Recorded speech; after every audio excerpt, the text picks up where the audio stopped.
Good evening, everyone. It's Tuesday, March 29th, and it's a regular meeting of the Darien Board of Finance. I'd like to call the meeting to order at 7:33. I appreciate all your patience. We're just having some members get situated here. The first item on tonight's agenda, as it always is public comment. We had two folks sign up this evening to speak. First one is Carolyn Kennedy. Yep. Just a reminder, public comment is approximately 3 minutes, and just speak into the microphone, and although you can't hear it in the room, Channel 79 will record it. Pick it up? Okay. Yep. Good evening. My name is Carol Kennedy, and I live at 19 Stephanie Lane. I am one of the co-chairs of the Middlesex Parent Association, but tonight I speak to you as a parent of 2 boys in the Darien public school system. I speak in support of the Board of Ed approved budget. I have also attached a 6-year historical analysis of the school budgets and 4 future models. Please take a look. Prior to making the choice to stay at home to raise my children, I built, implemented, and managed budgets for large retail corporations. And I believe that the way we all speak about the school budget is incomplete. We need a better way to understand how cuts will directly impact our students. Dr. Adley and his team have dutifully explained that the majority of the school budget is fixed. The only flexibility is within operational dollars, which amount to just over $19 million of the $110 million proposed budget, or about 17% of the total. However, within those $19 million is approximately $12 million in special education dollars. We are, rightfully, legally mandated to provide special education to all students who need it, which means those dollars are also effectively a fixed cost and cannot be lowered.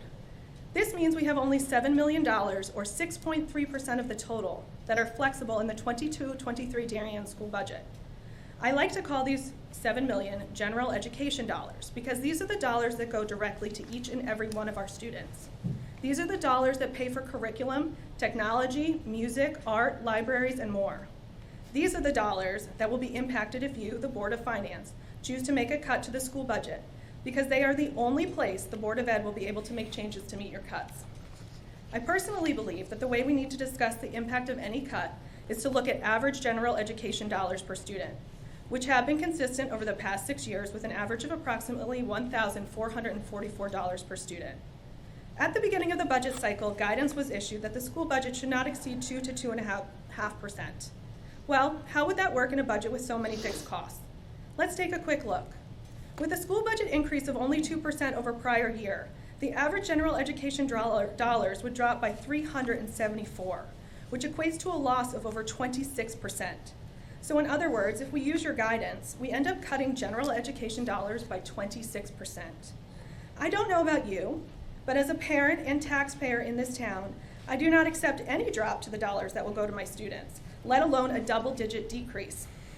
A decrease like that would impact student materials, access to technology, curricular efficiencies across the middle school and high school, and more.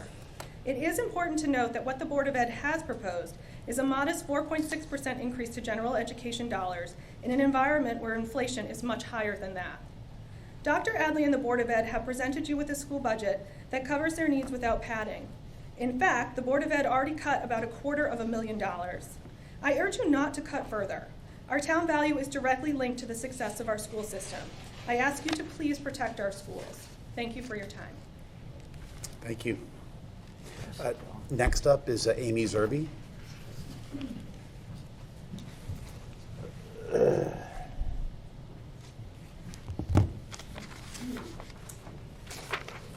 Good evening. My name is Amy Zerbe. I live at 9 Morehouse Drive. I support the proposed Board of Education budget for the 2022-23 school year, and I hope that you will support it as well. During Board of Ed budget discussions, the board members combed through line items, weighing the importance of the line items to taxpayer burden. I attended those meetings and can attest that they did a very thorough job of vetting the most important line items.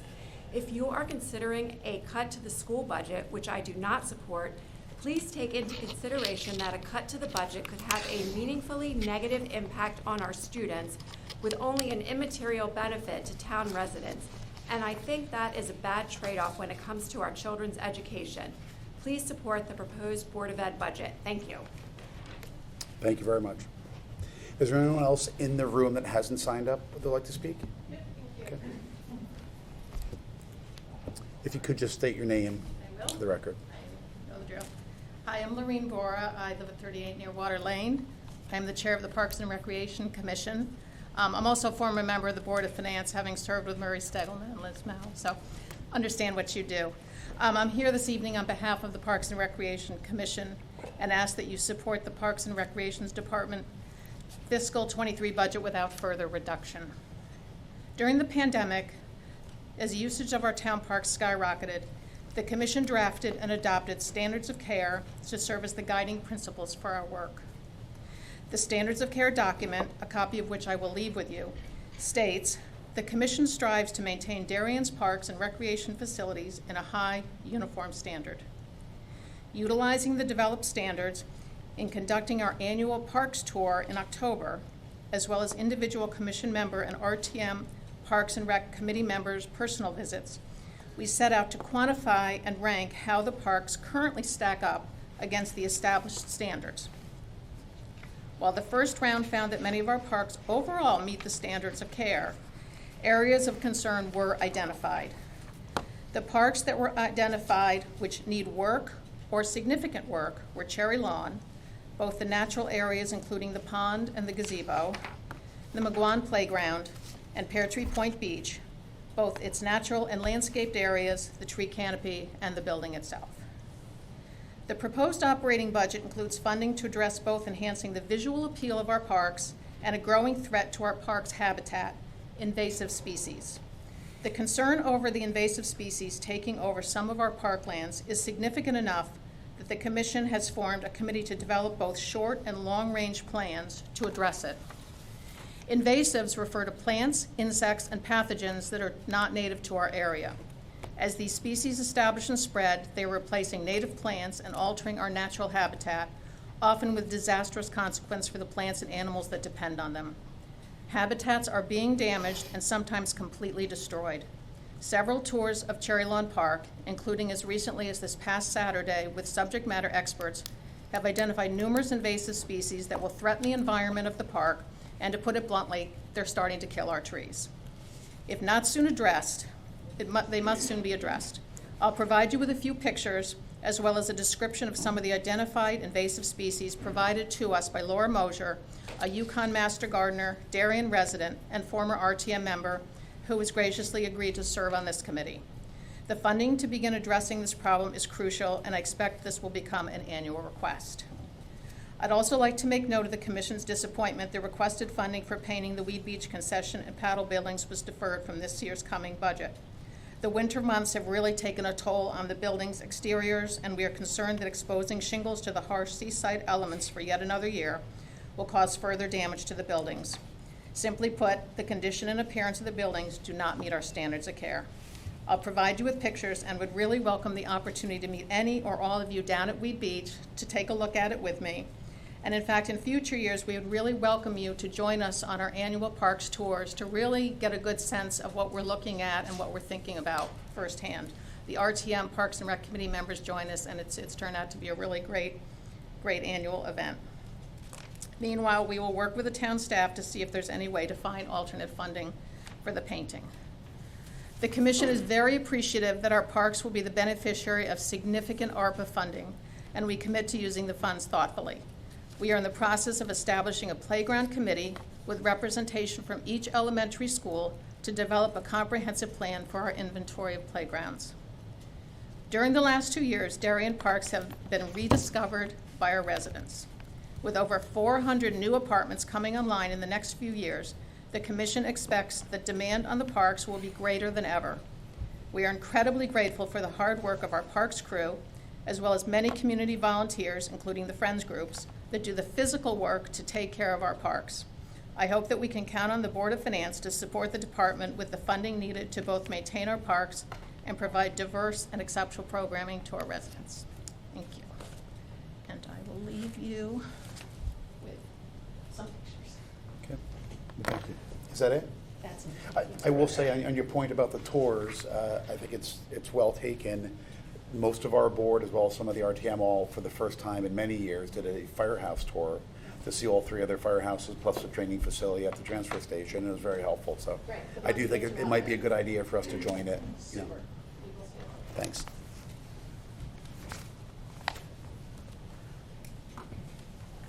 Okay. The next three items on the agenda all relate to the bond authorization for the Hindley, Holmes, and Royle school additions. This has been talked about at our last meeting significantly. It was talked about last night at the Board of Selectmen meeting. Chris and the committee presented there. So I know we have a lot of people from the Board of Ed here tonight, but I was going to say we'll continue with this as the next item on our agenda. I think it'll be relatively quickly, and then we'll move on to discussing the budgets. Thank you. Thank you for inviting us. I'm Chris Price. I'm the chairman of the Hindley, Holmes, and Royle School Building Committee, tasked with renovating those three elementary schools. As you noted, Jim, last night we presented to the Board of Selectmen a request for what are needed to be three separate appropriations and three separate resolutions for the next phase of funding for that building committee for those three renovations. We have to do them as three separate appropriations and three separate resolutions by state requirements in terms of how we present our grant applications to the state. Those likewise have to be presented as three separate applications. Dave Martin can go into the specific methodology if people would like him to as to how we calculated the numbers that we came up with. Important to point out that these numbers, this is kind of a bridge request, if you will. A few weeks ago, Board of Finance approved $102,500 to allow us to have the authority to retain certain outside experts, a grant consultant, land surveys, hazmat surveys, things like that. This is the next phase, which will allow us to actually retain architects, retain contractors, hire some of the more high-dollar consultants that are necessary to get the grant submission together, and understand that these numbers that we come up with, that we're coming to you with this evening, are educated estimates, right? We don't have final plans. As we get into the process of hiring architects and then having the architects develop charrettes, which are basically very preliminary mock-up plans, we'll be able to put a finer point on the numbers. We also learned today in a meeting with the state organization that handles the grant approvals that Dr. Adley coordinated, that the reimbursement rates and the items that could be subject to reimbursement or not subject to reimbursement are all going to still move around based on whether this is determined to be, our projects are determined to be a renovation or an alteration, and also based on certain formulas, statutory formulas driven by enrollment and size of school and things of that nature. So those numbers are all still subject to moving around. But bottom line, and I refer you to the memo that our committee put together that Dave Martin really drafted for the Board of Selectmen that I think you guys have, which is we're asking for three separate appropriations, three separate bonding resolutions to allow us to hire architects and engineers, hire construction managers, do hazardous material testing, traffic studies, et cetera. The specific numbers that we're asking for are $1.4 million for Hindley, $1,050,000 for Holmes, and $1,250,000 for Royle. Again, three separate appropriations, three separate resolutions. And as I said, if you want to get some more detail into how those numbers were arrived at, I would defer to Dave if you'd like him to go through that. Does the rest of the board have any questions? I know last night, I listened to the meeting last night, and I know you went through some of it then, but did I? I watched it last night. I mean, I'm just assuming if we don't use all the money, it rolls into like the pot that we can use later, right? Like there's these monies will replace the money that was approved last time. Basically, with the money last time, we engaged the surveyors and the asbestos and liability testing. We've got the RFPs out for the architects. We're narrowing the process. But the next phase will be to engage three of the architectural candidates to produce the charrettes. We pay them for that, And in the meantime, the RFQ for the construction manager and others are in process, so depending on when those things happen, there needs to be some monies allocated. We are anticipating receiving the charrettes from the architects from the 3 finalists on the 9th of May, which creates a pretty tight window, because with those charrettes, we get fairly detailed cost estimates of their designs, right? And then between conversations about which design we're going to pick or which elements of which designs we're going to pick, we will pin down what we believe to be the best number to use on a go-forward process. And then these resolutions, my understanding from Jen is these resolutions end up becoming amended to represent the larger amount that will include these amounts. So it gets rolled into the number we're Basically, all requesting gets now rolled in. All gets the rolled in larger- together. What effectively becomes the final number that we then go to the state with. And likewise, what we're requesting tonight replaces the $102,500 Right. that you guys approved a few weeks ago out of the contingency fund. So that more broad resolution accompanies your final cost estimate, and that all has to be in place before you submit to the state by the end of June? Correct. That's correct. Same process with Oxbridge. That's a $63 million number for Oxbridge, and we hope to be as on budget as the Oxbridge project has been. And similar to the Oxbridge, the ultimate bond resolution that the RTM passes in late May or early June will be for the gross number, not net of the state fee, because you need fully baked plans, Right. and you need sort of a full bond resolution to pay for the gross amount, not the net amount, right? Right, and you have to be able to show the state how much has been approved at the town level before they back into the percentage that they would be reimbursing. And, technically we'll have the charrettes, but we won't have architectural renderings, right, until after the RTM approval occurs. So we only, have the final plans.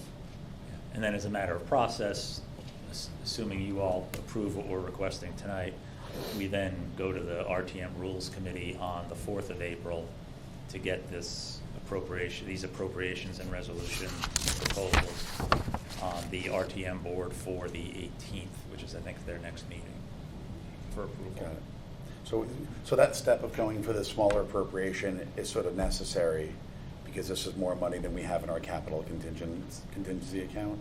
We wouldn't be able So- to fully contract with the architects if we didn't Yeah, have this. and it's, the construction manager and the architects, in order to actually sign those contracts, which are going to be substantial contracts, we need to have the full amount of the funds appropriated.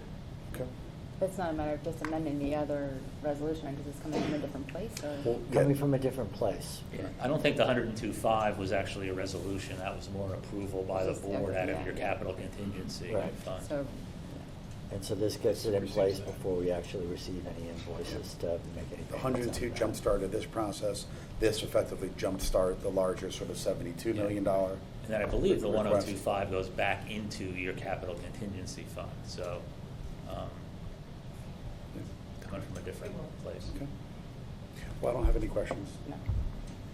Okay, so Jen, the only question I raised was, did bond council have any comments before we send the resolution to the RTM about the ability to go to 30 years with the language that's in there? Or is that okay? The language that's in there allows you to bond as long as allowed. Okay.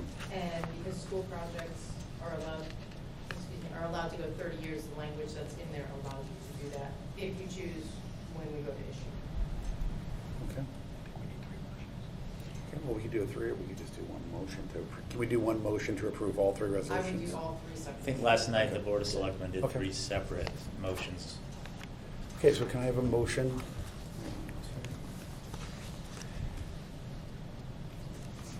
Can I have a motion to approve a appropriation and bond authorization for Hindley Elementary School renovation in the amount of $1.4 million? Taylor? Dan seconded. All in favor? It's unanimous. Can I have a motion to approve the appropriation bond authorization for Holmes Elementary School renovations in the amount of $1,050,000? Taylor moves. Paul second. All those in favor? Unanimous. Can I have a motion for the appropriation and bond authorization for the Royle Elementary School renovation in the amount of $1.25 million. Taylor moves. Paul seconds. All those in favor? It's unanimous. Thank you very much. Chris, thank you. Dave, thank you. Okay. So the next item on the agenda is going to be our part of our sort of budget workshop, if you will. And we have 3 areas that we're going to focus on tonight. The first one is the Board of Education. Second is Parks and Rec, and the third is Public Works. So I think since the Board of Education is representing 80% of our occupancy in here, we'll let them go first. So, you know, we sent across a handful of questions to Duke and Alan and Rich over the past, earlier this week and last week. And so I know you had prepared some answers to that. I do think just given the timing and given the fact that we added some of the questions as recently as this morning, do you want to take a few minutes to kind of walk us through those? Sure. Or Rich? Sure. The only thing that Channel 79 requested is if you're talking, we just need you to walk to the podium so they can hear you. And, do you have the option? Yes, we do. Yep. I'll give the finance one first. And I would say, Rich, on some of these, the answers are much simpler. Sure. I think, if you could walk us through and give us a little bit of background on the healthcare. I think as some of the speakers pointed out, personnel and personnel-related costs, it's 80% of the budget. Yep. So I think as you'll see in terms of themes of questions that we've had, throughout the process and tonight, a lot of them focus around that 80%. Yep. In terms of what it is and how fast it's growing. So just to start, there was just a question whether or not we anticipated any movement on the health insurance rate increase. We're still expecting it to be that 8.75%. What's really driving that renewal rate is just high claimant dollars. We do have a large amount of cancer claims primarily, which are driving up those rates. Along with that, it was asked, who is our current provider? Our current provider is Anthem, and we've been with Anthem since fiscal 21, July 1st of 2020. We've talked about it in the past, but in 2020, we joined a consortium of a bunch of municipalities and Board of Eds, and it wasn't necessarily to pool our claims together, but to essentially provide a large purchasing block to a provider and say, look, we can sell you a book of business of almost $70 million in exchange for a more favorable rate. And so including Darien, Regional School District 7, which includes New Hartford, Winstead, Colebrook, and Norfolk is in it, the town of Thomaston, the town Board of Ed of Naugatuck, Lipson, the town of Old Saybrook, the Stratford Board of Ed, the town of Weston, the town of Winchester, the town of Holbrook, and then New Hartford, the town of New Hartford. So for the last few years, it's been pretty favorable. If you remember last year, we had Connecticut as an option. They actually came back with a 34% renewal rate. We looked at some other options. Those were also double-digit renewal rates. And kind of leading into the other question about the state plan. So the state plan right now is looking at approximately an 8% renewal increase. It was expected actually to be about 12%, but the state government is using ARPA funds to kind of lower that premium cost to municipalities and Board of Eds who are part of the state plan. One of the concerns that we have and our insurance consultant has with it is the loss ratio associated with the state plan. So for every $100 they collect, they're essentially paying out 101. So the question about solvency regarding the state plan is certainly a concern. It's one of the reasons Westport is actually looking to leave it for the next fiscal year. I'm talking to Fairfield, they're looking to leave it as well for the next fiscal year, and then Weston as well is looking to leave it in the next fiscal year. The state plan is a PPO plan, so it's a much more generous plan in terms of benefits for employees. So a lot of the municipalities and Board of Eds who have gone there have had to negotiate it with their unions. And given a PPO typically has a higher cost of the plan, but no HSA contributed to it, a lot of those school districts have actually had to negotiate lower premium cost shares for their employees. So you actually lose a little bit of revenue because the plan is a little bit richer. And a lot of districts have also seen what's called adverse migration. So right now, Darien has about 200 employees who waive health insurance. Given that it's a PPO and not a high deductible health plan, it looks a little bit more favorably to an employee who might want to go on to a PPO plan. And so talking to our insurance consultant and the districts that have moved in Fairfield County, it's been about 5 to 10% of that population has actually migrated back onto the health insurance plan. So if you couple that with the lower PCS share, there really isn't a savings for the Board of Ed to look at the state plan. There was a request on how we break out different health plans by the different bargaining units. So we did include that. The cost of the plan is the same. Most of the bargaining units pay 21%, with the exception of the paras and the secretaries. They're at 20%. As I mentioned, we have about 200 employees who waive. The majority, obviously, are the teachers. They're our biggest bargaining unit group. And then within the health insurance account, obviously, is the HSA account that the board contributes, dental insurance, vision insurance, life insurance, things like that. There was a question about student activity accounts that are not considered donations. So we do have items that are not considered donations going in the student activity account. A good example would be ticket sales for Theater 308. So the plays that go on in the schools, there is funding that's raised through ticket sales that get collected, and those ticket sales really pay for the cost of running the play. A small amount in terms of library lost book fees. Typically what happens if a student loses a book, they're charged a fee. That fee is a check that's collected through student accounts, written to the Board of Ed, and then the replacement book is purchased. We do have some voluntary athletic fees, music attire fees. Those are all within the student activity accounts as well.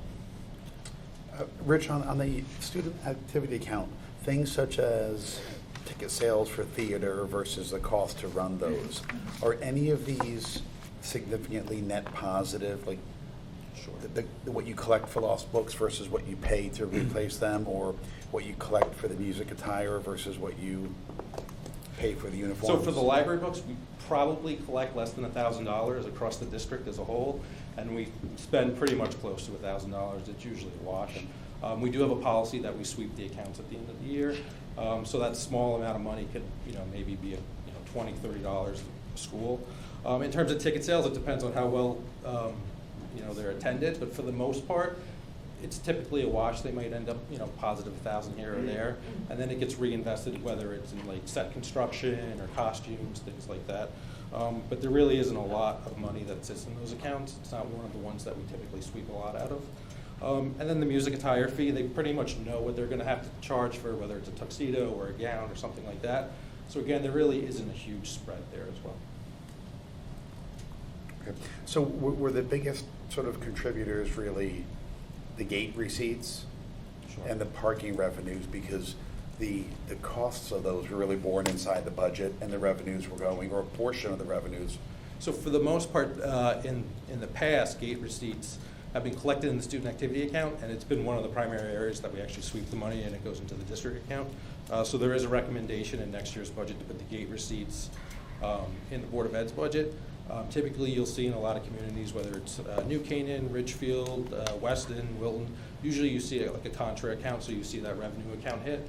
And gate receipts typically pay for police or campus monitors that you might have at an event. And then the parking fees, we spoke about this at a Board of Ed meeting. A portion of it in the past had gone to the Board of Ed's budget, about $11,000.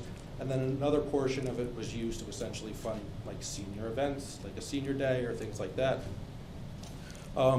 So some districts choose to levy a fee. It could be $25 or $50, and that's collected, and then you have the senior event. So instead of using that parking fee, there is a recommendation to put 100% of the parking fee in the Board of Ed's budget. The district does have approximately $75,000 in the district student activity account, which represents the money that we've swept over the last few years. So our recommendation would be, before actually levying a fee on parents and students, that we start dwindling down that account, because we obviously don't want to sit on that money for no reason and no purpose, so that the kids and the students can still have those senior events. Okay. And in terms of parent donations, in terms of other accounts that are sport specific and so forth, those still sit in those accounts until they're used? They do. So within athletics, we have sub-accounts for football, hockey, soccer, whatever the sport is. So if a parent makes a donation of $100 to the baseball team, it sits within the baseball team account, and usually that donation might be for a special helmet or gloves or things like that. So usually it's a bit of a wash. We do end up sweeping a little bit of athletic money, but not a significant amount. And those dollars all lapse, they stay in that account, right? They do, yeah. Okay. I think just back on the healthcare, on the cost, this is the district cost or the total cost of the premium in that fourth column there? That is the total cost, the gross cost. Okay. on a sort of per employee basis, right? Correct. So if somebody has a single plan as a teacher, the cost overall is $12,000. If it's a family plan, you're looking at about $33,000. Got it. And I noticed, in the budget, just because some of the adjustments that the Board of Ed made at the end and so forth, it seems as though what you're budgeting for new employees or the average employee is about $22,000, $23,000. So typically, because we don't know what the average employee is going to have, we budget the employee plus one figure. Assuming, some might take the employee plus one, some might take family, some might take single, and in the end, it should be relatively close. And some may take none, right? Some may take none. Got it. Questions? I was going over some old notes, and the out-of-district transportation, it was COVID concerns that were like limiting number of kids riding in a vehicle. Has any of that changed? So there's still a difficulty in a driver shortage throughout the state and really throughout the country. So we used to do what's called ride shares, where if Stanford had kids going at the same location, our kids would go in the same van with the Stanford kids, and we'd split the cost. We found it increasingly difficult to get those. That coupled with the fact that bus companies are offering bonuses to employees, fuel costs are going up. We're seeing rate increases, north of 4 or 5% for a lot of out-of-district placements. I mean, the sharing would actually help with the shortage of drivers, I would think, right? It would, but a lot of districts, given the lack of buses, have kind of been hoarding them. And then in some instances, you have parents who don't feel comfortable having their student because of COVID concerns with another student. Or is most of the special or out-of-district transportation, is that generally associated with students with sort of higher cost programs that the UCR then kicks in? Yep. And reimburses 75 or 80%? So is the right way to think about it, if they're going out of district, it's probably at least the incremental costs over 102? So yeah, I mean, it was about 103 this year. Yeah. So yeah, you typically, for someone getting transportation, they're usually an ECR student. So you would submit reimbursement for those. Got it. But it's in the 75% range, right? For next year, yeah. Does that make sense? Yeah. Well, yeah, I mean, you still pay. Anyway, it doesn't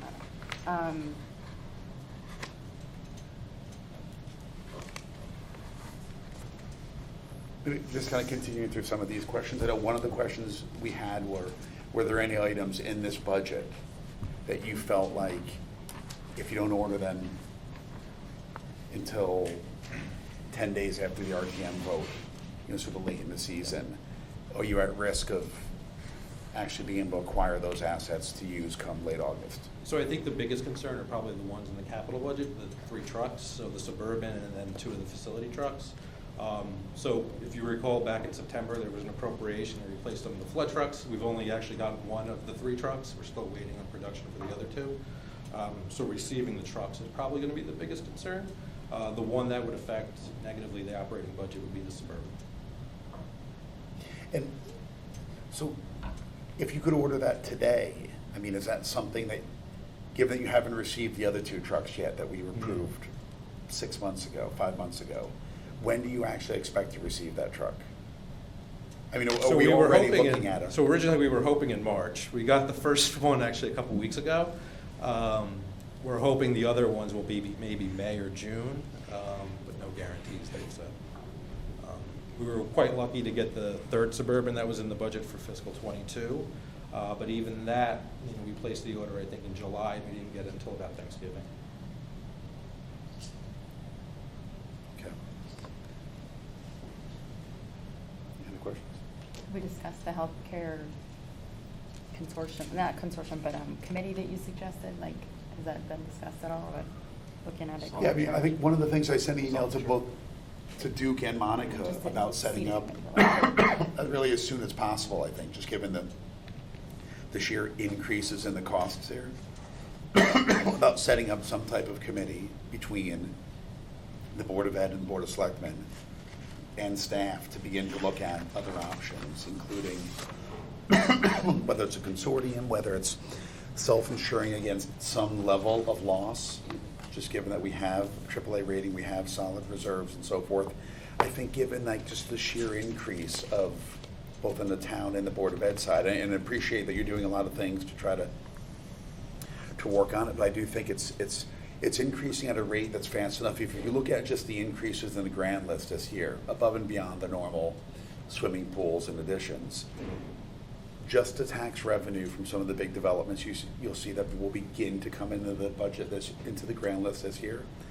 Just the taxes from $100 million worth of real estate will be more than eaten up by just the increases on the Board of Ed and the town side and the healthcare. So I think that's why we think it's fairly important to, Alan and Rich, we talked about this, trying to get something set up after we get through budget season here to really put our heads together and look at sort of the art of the possible on this. Our cap for the following year would be 699. For the following year? For the following year, our cap under this agreement would be 699. How does it work with a consortium? If we're increasing by 8.75, if you look throughout those 10 different schools in the consortium, what were their experiences? So it ranges anywhere from, some got about 5%, some got 12%. It really depended on their claims. The bigger districts and municipalities like Naugatuck really helped out because they actually have very low claims, and so that purchasing power. So all these districts are fully insured. So they're making, the insurance company is making a bet that what they're charging you for insurance is going to be more than what the claims actually end up being, and then they kind of end up winning out. In our case, it's been the reverse. They kind of haven't won out because our claims have been higher, and so what they look at is that total block of communities and how does that look. And then they look at the claims, and then they kind of aggregate out, what would a renewal rate be for a Naugatuck, what would be for a Darien, what would be for a Weston, a Stratford, and that's really kind of how they get those rates. So the rates are set for each individual town based on the pool performance Pool for performance. each specific town? Yes. Or the aggregated pool Each across the specific town. towns? So if the rates are set based on each specific town, how does participating in a consortium help? Because you're effectively getting a rate that's based on the pool performance of the town only, whereas the idea behind a consortium is you provide a larger pool to the insurance company so that the loss severity gets spread over a broader base. So for them, it's the book of business. They want $70 million up front. It allows them to corner the market. The state partnership plan is also Anthem. So if you kind of look across Connecticut and the 169 municipalities that are in Connecticut, you're going to see an overwhelming majority of them with Anthem. What they don't want to see is those starting to chip away. And so, there is, small metrics that say, because there's a small book of business, you're going to get a little bit of a lower rate than you would be if you're on your own, because they want that large purchasing. It guarantees them, in this case, $70 million of cash flow every year, each year. So is another way of saying that your relative change is based on your specific performance, but the absolute charge is subsidized to some degree by participating in the pool. And is there any way to measure the degree of subsidy by participating in the pool? So if we were to go out to market individually, we'd be looking at a double-digit increase for next year. And do all the towns in this consortium have a high deductible plan? Yes. Solely high deductible Yep. plans? I mean, they have different funding mechanisms, whether it's 50% or 40%, and then obviously they have different premium cost shares, but they're all high deductible plans. And do any of them self-insure inside of those? I believe they're all fully insured.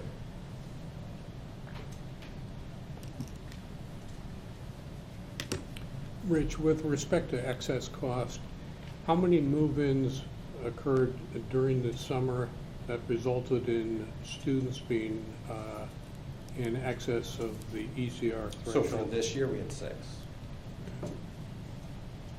And for next year, I know you have your roster of students. Are there X number of students you allowed as possible move-ins? So not necessarily move-ins, but we have what we call watch lists. So kind of people that are on our radar, whether it's somebody that has intended to say they're coming to Darien next school year, or somebody who's currently here, and then we're expecting something to happen. So we have what's considered a watch list. Okay, thanks.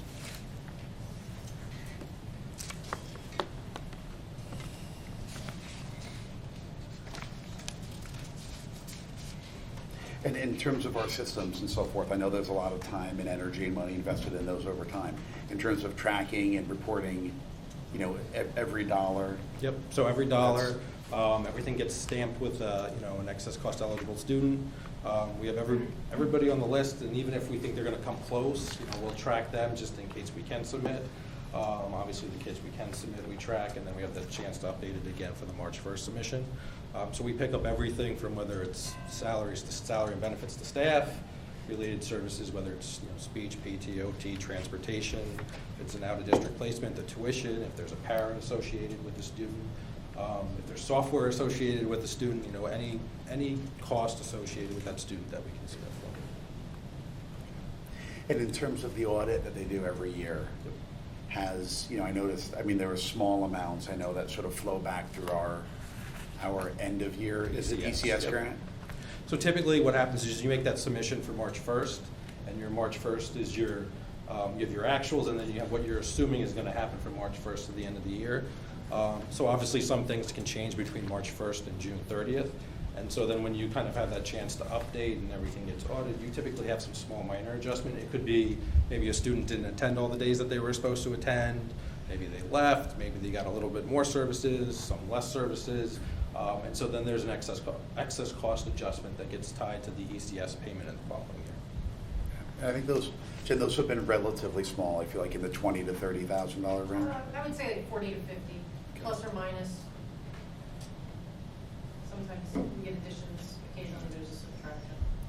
And I think the ECR is built in as a sort of revenue to the Board of Ed budget, but the ECS flows into the general town fund. Okay. Could you just remind me, how are you guys ultimately handling the BYOD program? I read this, how does that work? Sure. So I'll let Dr. Adley talk a little bit. So we still have the iPads, with the exception of the 12th grade iPads this year. They're all functioning iPads, they're in good quality. We're expecting to retain those iPads. So if a student doesn't have a device, whether it's they forgot it for the day, the parent doesn't want to give them a device, you know, whatever it might be, they have that option to get that iPad from the library. But then if there was financial need, then it was a MacBook Air? Correct. Yeah. And why the difference? Why the difference in, well, we want to make sure that if someone can't afford a device, that they're not given the worst device or the lowest common denominator of the device. So the replacement for a BYOD, if somebody needs, is not an iPad, it's a MacBook. Yes. And are you purchasing those in anticipation of that, or are those going to just be response? So we'd likely purchase a handful to have, and then if more come throughout the year, then we purchase as we go. I'm sorry, can you define what you mean by a handful? Are you talking about like 4 or 5, or are you talking about? Like about 5. Okay. Okay. And those are built into next year's budget? Correct. Okay. And are we phasing in then for like in the future, when someone doesn't have a device, it's gonna be all MacBook Airs eventually? No, because the students have the choice to bring whatever they want to bring to school at the high school level. We're not going to change the model through the middle school. That's not necessary, nor I don't think developmentally appropriate to do that. But at the high school level, the students ultimately will have their choice of what they want to bring. And hopefully that's what. Right, I mean, in the case where someone doesn't have a device. Yes. Right now, they're getting the iPads because we have those.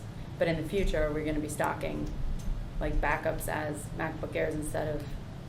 Well, we're going to give them the MacBook Airs. That's what we would do as we move forward. Our hope is that that'll dwindle as time passes, and we'll have fewer and fewer of those cases. But we'll certainly make sure that those students who don't have that device will have one. But currently, everyone gets an iPad.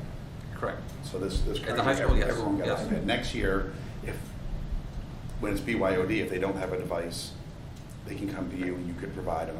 Correct. And we also are keeping some iPads for, this is a transition, right? So there are some subjects that will use iPads. Could be music, could be another department for a specific purpose. So we'll keep those on hand. We also use them for some testing opportunities that are required.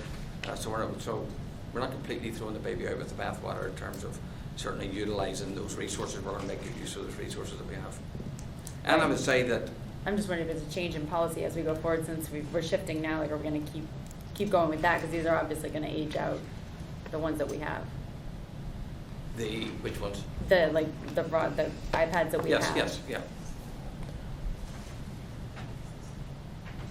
So I guess in terms of the current iPads, you were assuming you were going to sell 300 to 400 of them at... Essentially the senior class. Yeah, I think I'd spoken to Kate, or I think spoke to Jeff Adams about if we could, rather than recycling some of them, I think some of them could be used. I think a handful, they were going to look to you to see if they could transition to the Senior center. Mather. the Mather Center sort of, loaner program, just to expand that. I think that was a handful. I do think, one of the things I'd mentioned before, and I think I'd sent you guys an email, I think it would be, to the extent they're just going to be recycled, I think to the extent the board offered the community the ability, or the seniors, if you will, the ability to purchase them for the same price that you're going to sell them for. I think that's something you could perhaps consider. I think if the board approved. Yep. I wonder if the MacBook Air is the new backup plan if people don't want to purchase one. I mean, do you think we'll see that rise, like by changing devices going forward? Will we see? A rise in number of, is it an opt-in, opt-out? Not really calling it an opt-in, opt-out. It sort of plays out like that, I guess. If someone's, the bottom line, if someone cannot or does not bring a device, we will provide them with one. We're not really calling it an opt-in program or an opt-out program.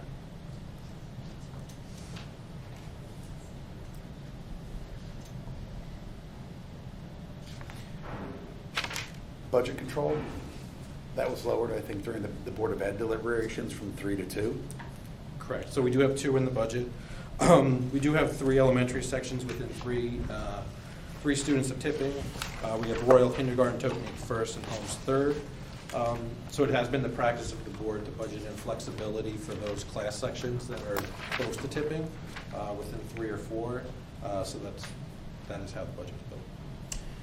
Do you have any sections that are possible to break the other way? We do have one that is one student shy that could go the other way, essentially. Yeah. Richard, one of the questions I had, and to Alan and the board, is, when we did the student tour, like, I guess what I think about, or maybe what I've been taught to think about in terms of flipping, is when it drops below the minimum or goes above the maximum of the board class size, 21 or 24, I think it is, 25 on some of these.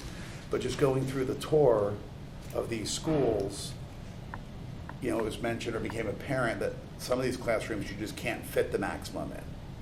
So when you're thinking about the tipping and what you may need budget control for, are you not only factoring in just, where is it between 21 and 25, but where is it relative to the actual utility we can get out of those classrooms? Because it, in connection with the excess capacity that we have in the schools, I had went through and done some initial calculations, just looking at average class size versus maximum times the number of units to try to figure out how much room, but it seems like it's actually less than that. So that particularly was highlighted during the time of COVID, where we had additional sort of social distancing. Now we're talking about over the past 2 years. So within the buildings, administrators, principals had to move. They like to sort of cluster each grade level together, but in some cases we didn't do that. We moved them all over the place a little bit because of the actual class sizes themselves. Without that social distancing, for the most part, we can certainly accommodate our class sizes. Now, do some of the class sizes, are they to provide a wee bit more space than others? Yes, and hence one of the priorities of the board when looking at those 3 elementary schools was one of the priorities, first of all, safety, get rid of the portables, and the second one was to right-size some classrooms to make sure instructionally those children have the same sorts of experiences. Does it work? I guess it does, but it's not optimal, the space, and that's why we're actually right-sizing some of the classrooms. And the third reason was to redo the libraries. But So you're living within the existing classroom sizes, even though some of them are not optimal? yeah, but the principals in general, though, will make accommodations. If it's too tight, they will still, even in a normal, non-COVID environment, move a classroom around to accommodate it. So you're saying each classroom can accommodate the maximum class size, Correct. but that's may not be necessarily when you determine it's a break if the classroom's too small.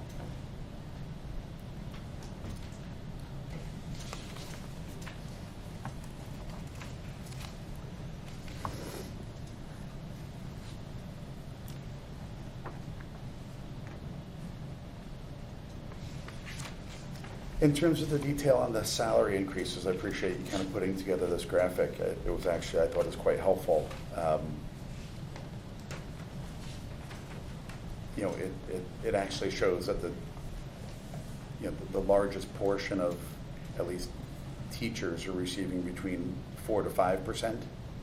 Yep, so the majority Inclusive are of- kind of in that, excuse me, the middle of that TEG. So you see the majority between that 4 and 7%, 270 and plus 36 between the 5 and 7. And those that are all presumably between 0 and 3. So those are typically, for the teachers, those are typically the teachers on the top step. So all they're getting is GWI, there is no step movement for them. Which was 1.5% in the 1.5%, last contracts. And what causes that 10% plus bump? So there's quite a large gap between step 18 and 19. So typically what happens over time is if you have either no GWI or a small GWI between steps 4 and 18, and then you have a 1.5% GWI or sometimes even higher at the top step, essentially you start to have a gap between those two steps.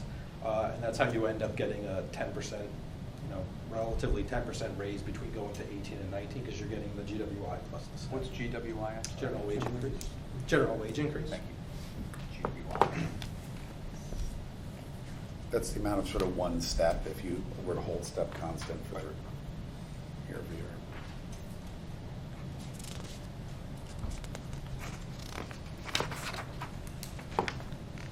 Has any thought been given to resizing the grid to do away with that So I anomaly? mean, typically when you have negotiations and you have that kind of like a bubble at a top step, you look towards breaking that bubble and maybe inserting a Right. step between. Obviously, teachers aren't usually amenable to that. So it is like a give and take. It might be that you end up reducing a step at the bottom of the grid, and then you kind of break that bubble at the top of the grid, but it would have to be done through negotiation.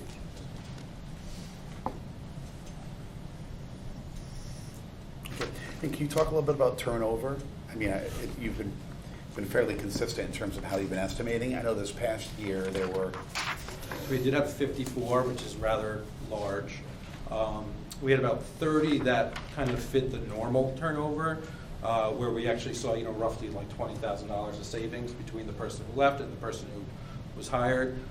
We did have that balance of 24 where the spread was either quite small or actually inverted, where it actually cost more to hire the teacher, and it really depended on the subject matter. So when we built the budget for fiscal & we kind of took out those individuals where it was either inverted or the spread was small. So we looked at essentially 30, which was what our typical turnover was. And the savings is typically, if you look at fiscal '21, in that $20,000 range. Obviously, if the teacher grade increases every year, you should expect a relative increase to that spread as well. So that's what we looked at. But I think you indicated in the budget book there were 20 or 30 or so that were generally on the lower steps. Correct. Were these teachers that are relatively new to school? They were relatively new. They were under step 10 who left. And so what happened in, some of them left to go to, places closer to home. Some of them went to Westchester where the pay might be more.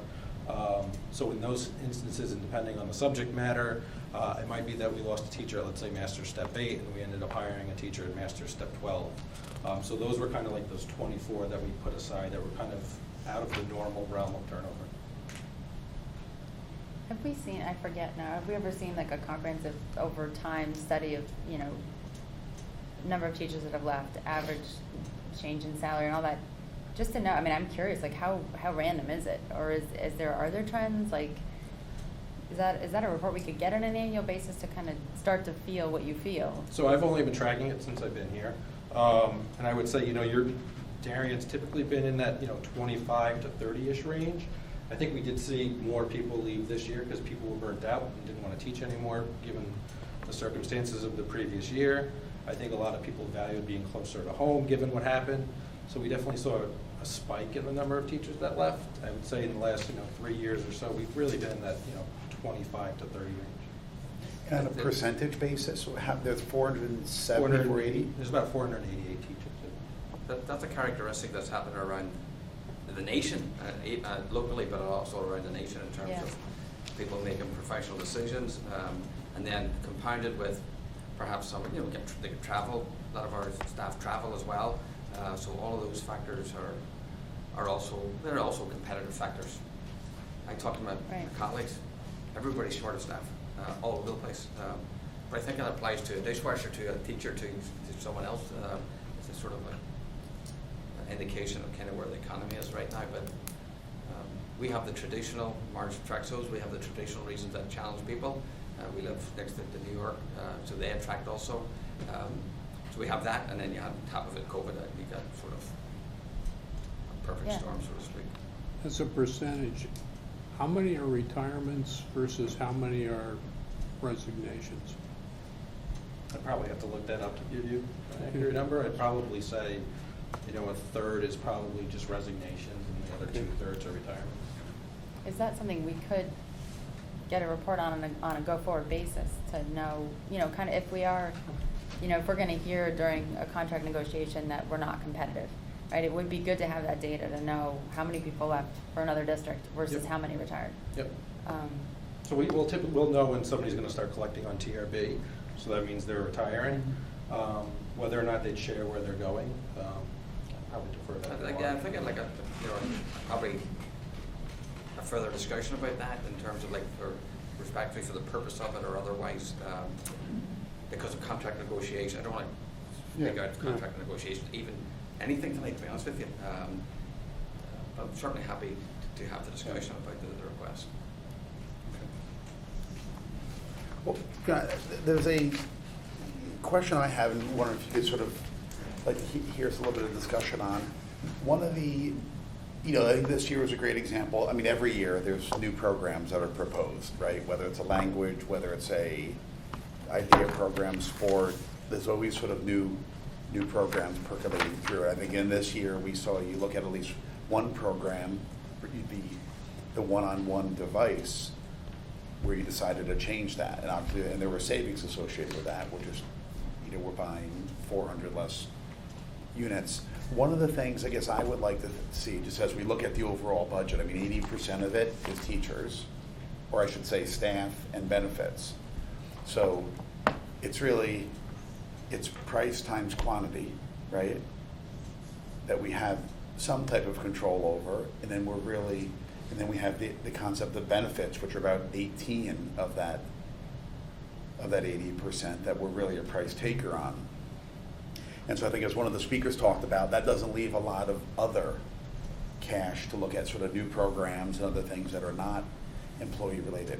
How do you think about managing your portfolio of programs? How do you think about every year, here's a new idea, because I don't know that on this board we're really able to discern, maybe as a parent I have opinions, but as a board member, how a new language compares to or is better or worse than moving away from one-to-one device and allowing them to bring their own. How do you think about it? What is the process you go through every year in terms of reevaluating the portfolio of what you're offering? Should we be adding a language and subtracting a language? Should we be adding a psychologist but removing some other type of program that we have? Because if we do have a small amount of non-personnel related dollars, in this case 20% of 106 million, how do we make sure that you're getting the highest ROI on that? Well, I think that the community, I would take this opportunity to say, I think that the community gets a wonderful return on investment here from an educational point of view. I think there's a variety of things, Mr. Chairman, that go into that. One would be the board goals. Two would be the strategic plan. There are programs that are regularly reviewed by the board, whether it's a new program coming in, such as a math program, whether it's a present program, such as the talent and gifted program. There's another question here about the department heads and so on and so forth. Those people are invaluable, instructionally and curricular-wise. They're also part of those discussions. So we do those. We have those discussions. We look for efficiencies. This year, as you say, actually the reason to go to one-to-one wasn't necessarily for the efficiency. In fact, it wasn't for the efficiency. It was time to do it. The right time was to do it now, given where we are, that realizing efficiency. We have two other efficiencies, small as they may be in the budget, the solar and also the shift to the out-of-district transportation to save money. So we're always looking at other ways that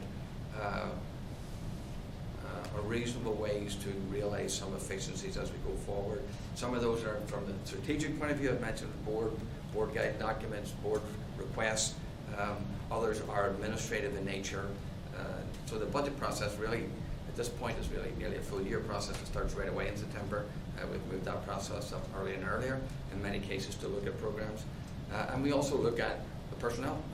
We have let go quite a few staff last year, over the last 2 years. So it includes looking at staff and other different ways to do things and so on. So all of those things are on the table. Some of them are more strategic in process. Others are organic in process. Evaluating some of those programs. Some go through a complete evaluation process. Others are based on the professionalism and professional input from our standing staff. In terms of overall personnel, I know when you say we've kind of let some go, I don't think it's generally you've managed all of that through attrition, right? Not necessarily. No, not necessarily.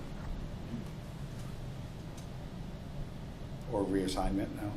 No, we have let some positions go. Not necessarily attrition, no. Well, Following on what Jim said, his prior comment, when a department head or chair or a teacher or a principal comes up with a new program and the administration, the school administration and the district administration thinks that's a good idea, is there a corresponding dialogue of how are we going to pay for it? For example, if you, Mr. and Mrs. or Mrs. Department Chair, you want to spend $25,000 on this initiative, can you help us figure out where we can find $25,000 in the budget or some amount in the budget to either help pay for it or to pay for it? Is that a dialogue that occurs kind of regularly when new initiatives are bubbled up? Or is it more in the budget process, just efficiencies kind of independent of these new programs? So it's not just a mutually, the idea of suggesting new programs, new initiatives, whatever you want to call them, right? New programs for kids or otherwise. It's not just a mutually exclusive event from, well, it doesn't matter how much it costs. I mean, we wouldn't be that cavalier or that disrespectful to the process, but I have a responsibility to bring back to the table what I think our district needs and what the students need for the next year and years moving forward. The board then engages with me in that, in the oversight of that. And some of those charges could be, could be given a year before or something to look at something, but it's their responsibility then to look at that and have a dialogue with the administration and then take ownership of it, of how to pay for it or how not to pay for it. Again, it's just this, it's not, we don't sit down and have a discussion about a new program without talking about finances. Of course we do. But I guess maybe, I think at least what I'm trying to say, I think what Dan was getting at is, as you think about sort of new programs, I mean, listen, all programs and staff are valuable, okay? And they all sort of add to I'm sure to the educational experience. But I guess when you're looking at adding new programs, are you thinking about this new program, by adding it, we're going to get substantial value out of it. So let's look at other programs, while valuable, maybe delivering substantially less value. And by shifting resources from one to another, you can continue to enhance the overall educational experience, but do so by sort of redirecting funds. Reallocating the portfolio of programs, right. And by the way, there's no one suggesting that you're cavalier. Oh, no, I understand. Okay. No, I just want to make sure whoever's watching doesn't think that. Again, they're not mutually exclusive ideas that we don't align one with the other necessarily, right? But if there are programs that have run their course, or if there are experiences or activities or programs that just need to be reevaluated, you can't do it all at once, obviously, right? We would engage in that particular process, but we look to see in the budget process, we look to see if we can make trade-offs for certain resources, I'll call them, right? And that is a natural part of the budget process before it brings the board this administration for recommendation. So all those processes go on interchangeably and ongoing. I think too, in my time on the board, the administration comes to the board and we actually look at all the classes, all the electives, and we look at what the enrollment is in those classes and have the conversation as to there's less and less enrollment in this elective. Why are we continuing to do that elective? And the board and the administration has brought to us other options to maybe wind down that elective. There may be a reason to keep it based on students or a need, but that's a continuous process. I think the addition of Mandarin is a perfect example of really the community wanting to increase the overall world language offerings and bring it down to the middle school. So I think that process has been worked on for years in terms of how we're going to expand world language, what does it look like, where does it start, and that came to fruition over the last year. So I think in my almost 8 years on the board, we look at that every year in terms of electives and classes and class sizes, and when they do their curriculum review based on changes that are needed through state mandates or just updates to the overall curriculum, it is just part of that process that the board goes through. Yeah, well, I think, listen, as one of the speakers pointed out, right, there is a small set of dollars outside of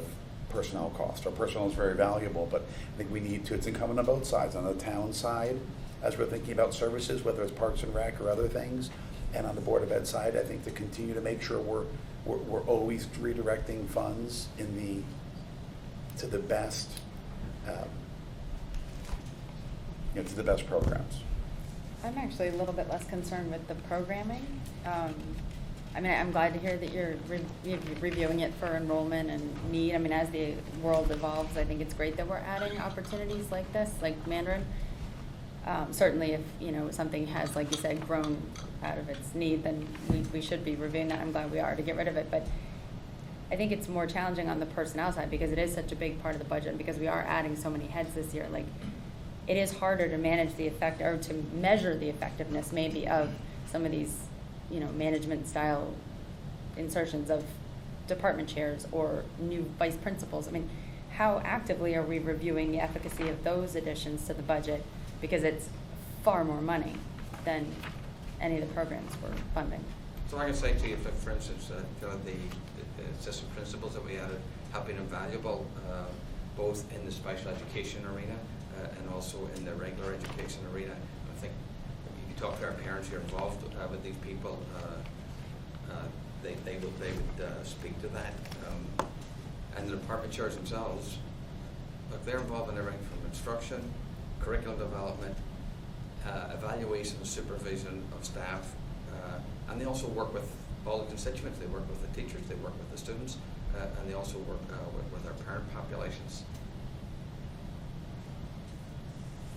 So I think the board has asked for and gotten Yes. updates on those programs. We got a recent update on the psychologists that we added.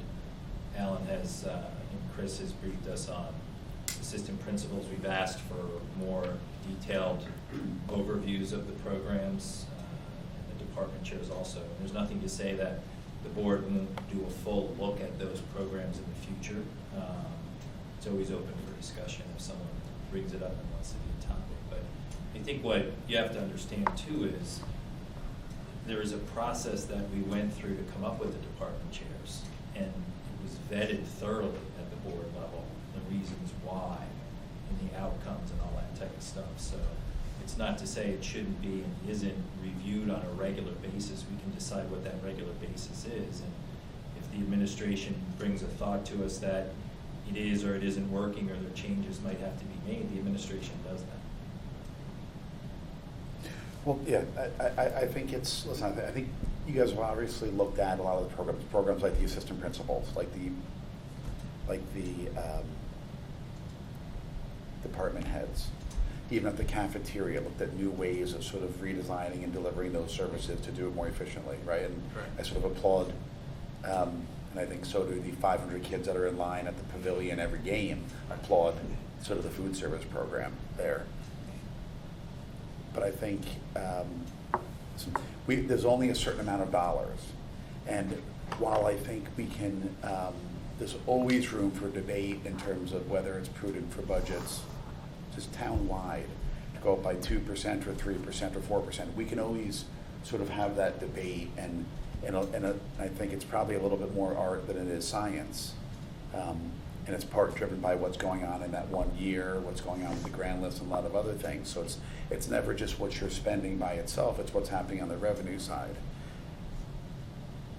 But I do think when we look at what we spend in this town overall, whether it's on the town side or the Board of Ed side, we have to first look at what do we want to spend between annual operations and what do we want to spend with capital.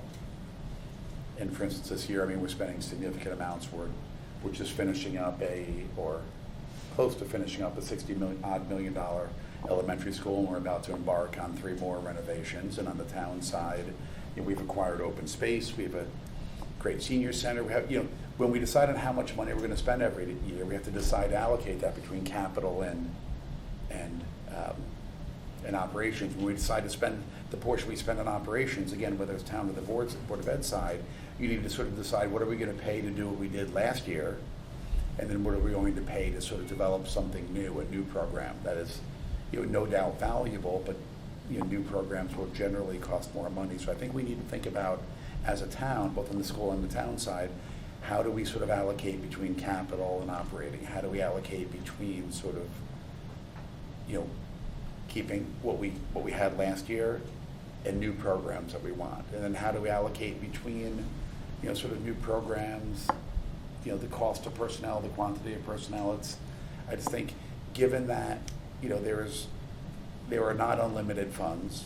We're not the Federal Reserve. We don't have the ability to just, as they say, print money. I think it's incumbent on all of us to really think about how we're going to spend what are ultimately limited dollars and or limited increases every year. Certainly, Mr. Chairman, I certainly respect that, and again, I don't think that they're mutually exclusive ideas. I applaud all the public officials, all of those who have gone before, and all of those who are in place now, up and down the system, for supporting education and the building projects and so on that you've just mentioned. I think that's terrific. I don't mean to be patronising about it at all or trivialising it, but we know why people move to our town, right? They move to here because of the quality of education, and that's what they have come to expect. And it's important, particularly when we just reflected on a question about teachers making decisions about moving to different places and so on and so forth. One of the biggest resources we have here, and the quality resource, I've said from day one, as I said it here, is the quality of the staff, both teaching and support staff that work in the system. So I don't need to tell you, it's a hard line to thread, but the quality education also gives back again in terms of the taxes, so on and so forth, property values, that, all that stuff. But that's why people come here too, so it's... Yeah, I mean, no doubt, and I think, close to 80% of our annual budget goes towards education, and the 20% towards services. I think we do great jobs on both sides. I think we have great schools, we have great fire, we have great police, we have great parks, and we have low taxes.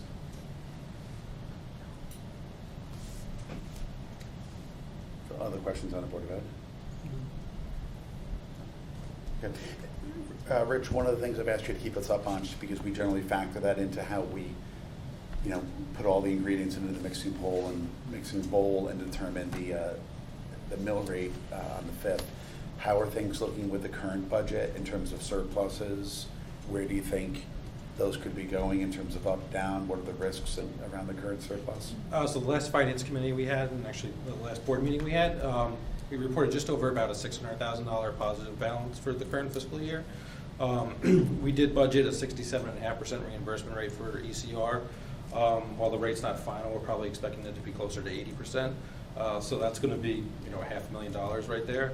The non-special education accounts are running about a positive $100,000. Not a lot of positive areas, but we're, north of 600,000. So does that north of 600,000 include the benefit of, or the recalculation of going from mid-60s to 80s? Yes. Okay. So you just said the 600 includes that 500? It does. Yeah. Any things, like, any risks about that? Like whether energy prices or other things? That So are we have a locked-in energy rate, so we don't really have any concerns about energy. You know, the type of things that can fluctuate a little bit on a smaller scale can be substitutes. That's not going to be a huge driver if it does fluctuate. And then obviously special education costs, though given that we're, you know, end of March, even if something were to happen where we have a new outplacement or something like that, you're really looking at an outplacement for a couple of months. So even if it's a significant outplacement, you're only paying in this year those few months. How far forward are we locked in on energy? So we're locked in through June 30th of 23. Yeah, because that was one of the questions I had in the budget book. You talked about that we were locked. Yep. So any of what we've seen over the last few months won't really affect. Yeah, so we floated the rate for a little bit. We did lock in at about $2.30 for heating oil and then diesel fuel for the buses. So it has spiked obviously quite a bit in the last month or so. And then we also locked in propane because the new Oxford building will be heated on propane. So we locked in, I believe it's $1.79. So we do have pretty favorable rates for at least the next year. And we'll see what happens for the following year. And, you know, given what happens, we'll probably float for a little bit and we'll see, you know, where rates are, whether or not to lock in or not to lock in. Okay. And then maybe lastly on the capital, you know, we took the tour of the schools and looked at all the different capital items. I think the three largest are really the redo of the high school track and field and pole vault pit and all of that, and the three different elevators. Is there anything going on in terms of the supply chain and or cost related to those projects that could dramatically change those or push out when it would be smart to undertake those? So in terms of the track, we think we'll be able to do it, you know, this year. The one area in facilities, but it's not necessarily for this coming budget, has been roofing materials. So the Royle roof that was approved for this year, that's slated to start in the summer, that can be a concern, whether or not we're able to get that done in time. The elevators is part of a program through Kone, so we wouldn't expect any supply chain issues. The vehicles will certainly be a supply chain issue. And is there anything we can do to change that, or is it just a matter of waiting for them to come in? So for the two that we've already ordered, it's a matter of waiting for them to come in. For the three, excuse me, that are proposed for the next year budget, obviously the sooner we order them, the better. I mean, if we look at the Suburban from this year, we ordered in July, we got it around Thanksgiving. So if we do the same, if we ordered it, you know, earlier, you know, maybe we get it in September instead of Thanksgiving. You know, it's really the cars that still prove to be difficult. There's not a lot of cars on any lots in the area. We actually had to go to Long Island to get the car that we got for the Suburban. So those would be really the one area. The roof supplies were from Mr. Lynch today, said that they had the roof supplies and were able to do it, will be able to do it, so we're hopeful for that. What about the impact on paving costs for doing the Middlesex? So typically, we piggyback off the rate from Public Works. Public Works. One of the things that the Oxford Committee did was encourage the trades to procure materials well in advance. And I know we stored some steel because it wasn't needed, but it was purchased and acquired and therefore on site and ready to be installed when ready. So I don't know if any of the projects lend themselves to that, but that was like a great practice that was done on that committee. And I don't know if it's applicable to any of the capital projects going forward, but. Which is there anything you can do now to order those vehicles? Well, what would you need now? We would need an appropriation. I mean, we can't issue a purchase order without money, so you would need an appropriation. Does it make sense to you? Something to So think about. I think based on the current schedule, the RTM, it's available 10 days after the RTM votes on it. So I think they vote on the 8th, I think it is, so it'd be like the 18th. But if you wanted to, just if you wanted, Jack, could you? I like typing. If you wanted to, if you took action today and got a memorandum to rules on the 4th, we could put it on our agenda on the 18th, and therefore they would be able to order it by the 28th of April. That at least moves it up 2 months. If you wait to May, you're only picking up a month. Up to you. Thursday. But you know, I can shepherd it through rules. It's gonna come basically to my committee anyway. So we could handle that, but it's up to you what you guys want to do. You know, we'll talk to Jen. We have another meeting on Thursday night, then another meeting, I think the following Tuesday night, and then Thursday night, so. Okay, but if it's to get it Yeah. on to the 18th, it would have to be on the rules agenda, which means the memorandum would have to be set on April 4th, because that's when we meet. We have- So that's the time frame, just if you wanted to expedite. Okay. Well, I mean, that could potentially move it up by 3 or 4 weeks, but. Okay. Any other questions for the board of ed? You hear this every time you're in front of us, but hopefully you don't tire of hearing it, that you're reporting and the quality of the answers is just really outstanding. Yeah, So thank you. the monthly reporting packages and then how quickly this was turned, the detail that was provided. Thank you. Thank you. Yeah, I mean, yeah, the reporting packages, I would say, in the 16 years I've been doing this, are the best that I've ever seen, and it just leaves a lot less questions around what's going on, so it's. Thank you. Thank you. Thank you. Thank you. Thanks.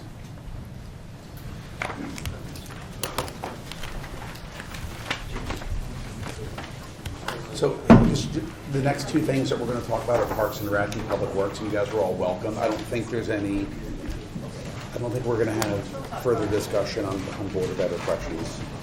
So.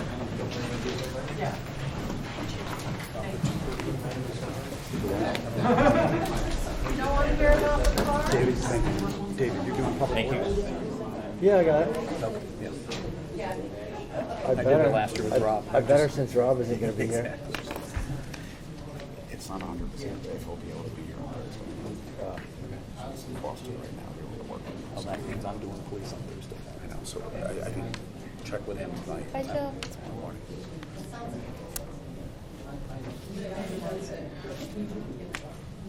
I promise this won't take us. Okay.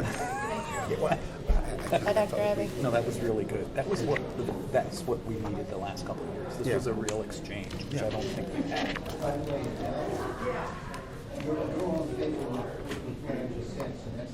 Okay, so Parks and Rec. First? All right, so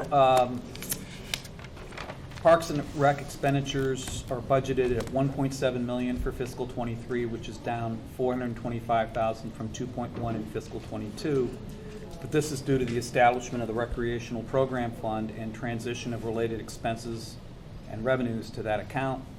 On an apples-to-apples basis, at least on my math, the Parks and Rec budget is up about $68,000 or 4.3%. The principal driver of that increase is a $61,000 increase in spending on grounds, fields, and maintenance, spread across the maintenance, facilities repair, and facilities maintenance materials sub-accounts, as well as $18,000 to fund the standard of care initiative we heard a little bit from Lori earlier. Recreational facilities maintenance is also budgeted to grow by about $17,000, while admin costs and security service accounts are each budgeted below last year's levels. Beach and court facilities revenues are projected up 18% to $540,000, driven by a fourfold increase in boat permits and a 67% increase in projected paddle court revenue. The new Recreation Programs Fund was established to eliminate the need for the town to continue seeking additional authorizations to accommodate increased program expenses in direct correlation to greater than anticipated program participation and revenue. For fiscal '23, expenditures in this fund are budgeted at $675,000 against budgeted revenues of $950,000, yielding a projected $275,000 surplus. Last year's revenue budget was set at $665,000, while the town has experienced $745,000. That's $80,000 in excess of the full year budget we've already achieved through the last financial report, which was probably a month ago. The budgeted revenue figure is up 43% over last year. Post the ARPA authorization, there are just 3 capital items in the Park and Rec budget other than small capital. The first is an additional $100,000 to complete the resurfacing of the Cherry Lawn tennis courts. This sizable increase over the original figure of $250,000 is due to the widely known rising cost of building materials. It also informed the comment I just made with respect to capital. The earlier we can ask our trades to procure materials, generally in this rising inflation environment, the more we protect ourselves against those increased costs. The other items include $10,000 to replace irrigation valves at Baker Park. Those valves are over 20 years old. And $15,000 to install a ductless air conditioning unit at the Weed Beach concession stand. The current environment there is not conducive to the working condition of our equipment, let alone the staff. All three items are warranted. I'd also was going to recommend, as I've heard two other folks recommend this evening, that we participate, the Board of Finance participate in a parks tour. Whether it's done, it's probably best done as close to the budget season as possible, but since that's generally the winter, maybe October, when the commission does it with the RTM members, would make a lot of sense. We've had some discussion about the best scheduling of that. October is really tight on the planning that KM is doing for the budget. We found August and September are very difficult as people are getting back from vacations and such. We've had some discussion of maybe doing it twice a year, a spring and a fall. So we're going to look at what's the best way to do it. But we would really welcome your participation. I know it's hard for folks who are working and volunteering to necessarily get out in the parks and having the experts there. They really can point out things that you might just not readily notice. The other observation I would make is I noticed the $15,000 removal of the painting of the Weed Beach paddle and bathhouse from the capital budget. I was curious, maybe Jen, as to whether that item might or should be a operating expense, since painting doesn't necessarily have a long life, and if it is considered an operational expense, then there's some discretion on behalf of the department head to fund that expense by moving money around if that money is available. Right, it could be operating. It does meet our requirements for capital, which is $5,000 or more in life of 2 years. But the Pear Tree bathhouse was repainted using the facility maintenance and repair money in the department, so that is an option. Thank you. That's all I got. Questions? I think you touched on a little bit of the capital. There were sort of two large projects, right? Well, there's one large project and two small projects. There's the $100,000 tennis court resurfacing in addition to the $250,000 that was authorized last year. Then there's the $15,000 in air conditioning at Weed Beach concession stand, and then $10,000 in the irrigation valves. And they and then $5,000 in small capital. Yeah, and they had proposed $175 for the Which was funded by ARPA. McQuan. Yeah. So the other large items, both in this year and in a number of them in future years, were funded by ARPA. Right.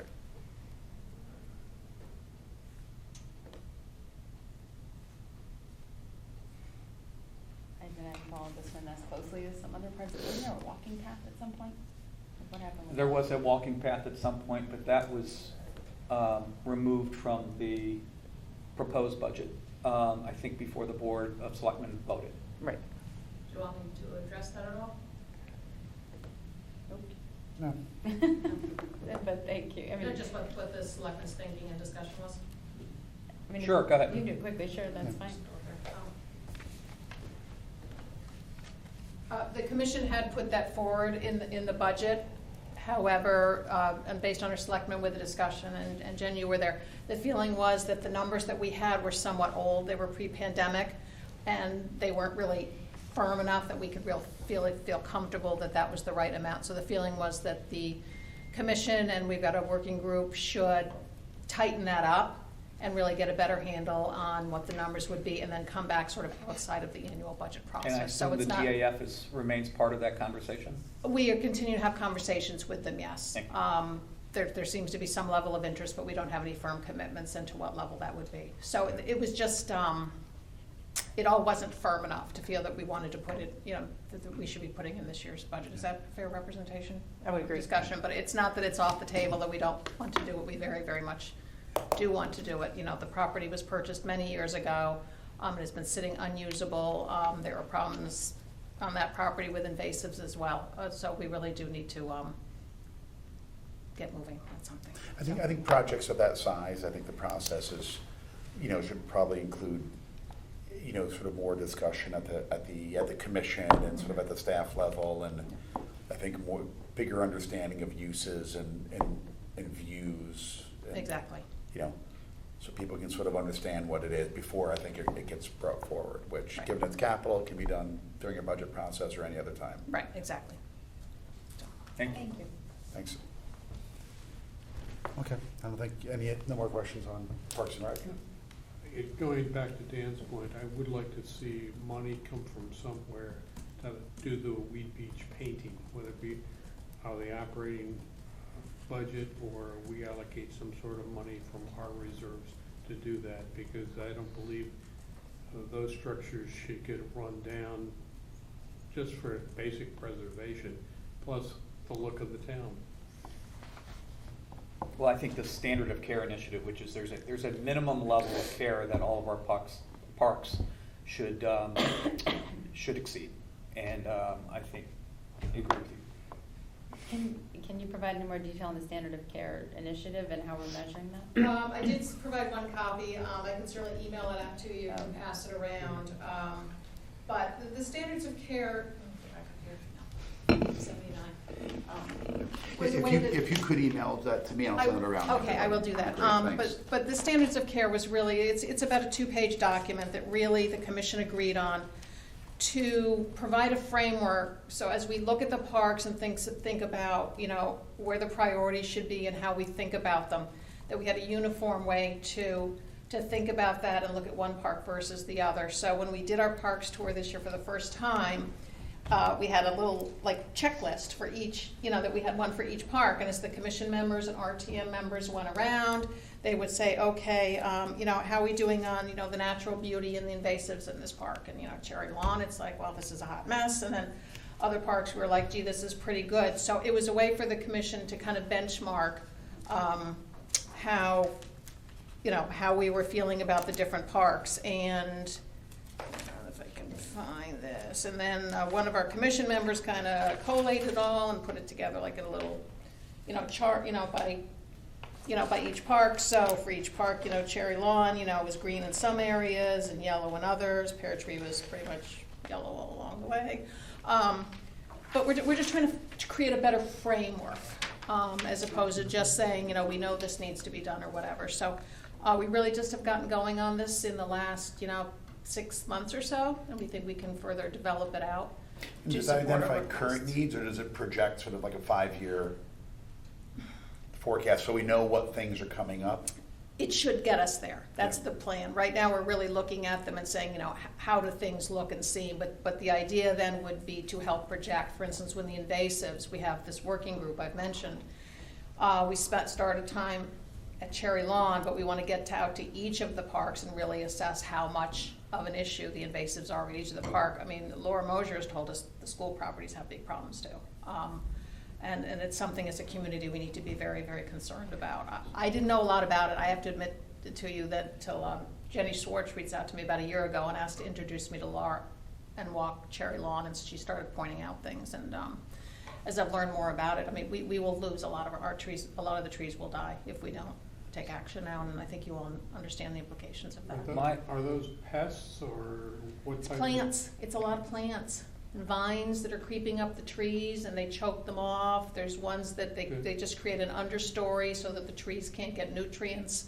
Some of them host bugs. I actually attached to that a little write-up that Laura gave to us that she sort of has identified 4 or 5 of the invasives that we have in our parks and sort of what they do. So in next year's budget season, I would encourage us to get away from funding this as a separate line item and having this exercise inform how much we're budgeting in each park, in each subcategory per park. Yep. right? So this should be rather, because this is integrated with everything. It's Yep. not like a separate program, Yes. right? Yeah, and we want to get to that point, but we're Yeah. all just, really, we're just learning about it and really learning about the magnitude of it. But even if you just pass those pictures around, just Yep. cherry light, it's, I mean, Patty was with us, it's really terrible. And it's much more than a group of volunteers could ever even begin to deal with. And we had professional landscapers with us. You can't just go whack them down and then you're done. I mean, it will take multiple years of attention to remove some of these. Chris Filmer was with us. I hope some of you know him and all of the work that he's done over at Selleck's Woods over the years, and he's the chair of Friends of Selleck's Woods. He's got quite a bit of expertise. He was there with us, and he's like, this is a multi-year project. But Well, then, given it is multi-year, I think it really begs for sort of a multi-year forecast. Yes, So I think and when that is we're our plan. approving it, then we know this is what we're approving, but you don't want to approve it 1 year and then not be able to do it for the next. So we need to know, like, this is a 5-year program where each park is going to take 3 years. This is how we're going to do it. I think we need to think about it as a, sort of as its own real operating line item. What capital will it require? Are there any large investments we can make to kind of decrease the need to do this in the future? And I'm not suggesting that we turf Right. every park in And that's town, what we're but- educating ourselves on Yeah. now. And luckily, one of the things my husband always says is the wonderful thing about living in town of Darien is you have so many intellectual resources that you can draw on. And, we're really grabbing people like Laura and Chris Filmer and other folks in town who really, the people from the pollinator pathway who really know a lot about this stuff. And they're helping guide those of us who aren't plant experts. And So- how do the findings from the Park and Rec Master Survey inform the standards of care for each of the facilities? Because the master plan had fairly specific resident input in terms of the items that they considered to be the highest priority items. So how is that incorporated into the development of the standards of care? Yeah, well, as we did, and we actually referenced, you'll see when you get the document, if you look on page 54 of the master plan, it did say that one of the top areas, if addressed by the town of Darien, which would increase utilization of parks and recreation facilities, is the condition and maintenance of the facilities. So that Okay. was called out in the plan. Perfect, thank you. Okay. Thank you. Okay, Thank you very much. thanks. Just remember, if you could send that around, I'll pass it I on will to do that. everybody. Thank you. Okay. But look at the pictures. Yep. So, Public Works. Ed, are you ready? All right, last but not least, Public Works. We all know what they do. Road, sidewalks, sewer, storm drains, public buildings, waste disposal, parking, basically anything that makes the town run, it's Public Works, and they do all the engineering for all the projects that occur in town. If you look mathematically, absent some things like debt service and employee benefits, Public Works is the second largest department behind the police department. On the expense side, it looks like expenses were up about $4.7 million, at least proposed in the budget, which represents a 3.9% increase. If you go through the departments, a couple of departments are basically effectively flat within Public Works, Management and Engineering, Parking Operations. Expense-wise, those are basically flat. The ones that show some increase are the Public Building Management, the Road and Walkway Maintenance, and the Waste Management. In the case of the Public Building Management, total expenses are up $48,000, but $33,000 of that is due to contractual obligations from full-time salary. I forgot to mention there are no headcount changes within the Public Works budget request. So these, all of it, when I mentioned salary in a couple of these departments, it's just the contractual negotiated salary increases that are built into the existing contract. So, And this is the second year, Jen, of that Public Works contract? Yes. yeah. So public building management was up 48,000 or 6.7%. Full-time salaries were 33,000 of that. And the next material item was 10,000 increase for electricity, which is in part due to the HVAC systems and the increased circulation and air quality issues within the public buildings. All other items don't really amount to any material amounts in terms of changes or anything like that.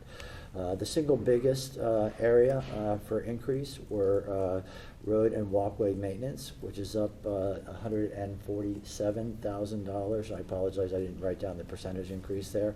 But of that 147, again, salaries represent 64,000 of that amount. So, close to half of that.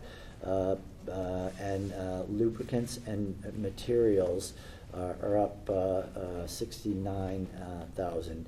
So basically, fuel, petroleum, lubricants to maintain and take care of the machines, and things like that. And those two items together pretty much cover the bulk of it. There's a $10,000 increase in paving services, and honestly, I'll apologize, I don't remember what that segment of that department is. All paving items, drainage, any repairs. Oh, yeah, that's right. It's the ancillary things to any paving related stuff that they do, like if they have to do anything related to the drainage as part and parcel of repaving a particular road or anything like that.